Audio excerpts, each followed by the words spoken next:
All right, guys, we're going to go over the first TDQ to make sure that you're doing it correctly. So it says, read the paragraph below to determine the connection. Don't forget to locate your signal words. Chin straps are great climbers, so scientists must be too. And penguins aren't always clean. Their nesting grounds are coated in guano or droppings, so these places are slippery and smelly. Part A, what type of connection is found in the above paragraph? So I'm looking at my signal words. I see so and to.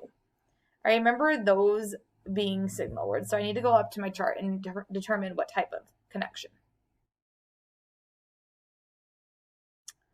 So I see so is a cause and effect signal word, and then I also remember the word to is a compare and contrast. So since they're in both, I need to determine which one makes the most sense. Chin straps are great climbers, so scientists must be too. One thing is not happening that's causing an effect. I'm more seeing it that they're comparing the penguins to the scientists. They're both great climbers. So that's how they are similar. So I would say this is a compare and contrast connection.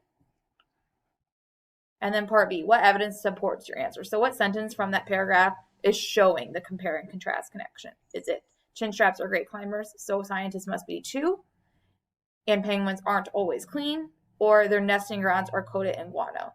The sentence that's showing the comparing of the chin straps and the scientists is the first one. So that is my answer for part B.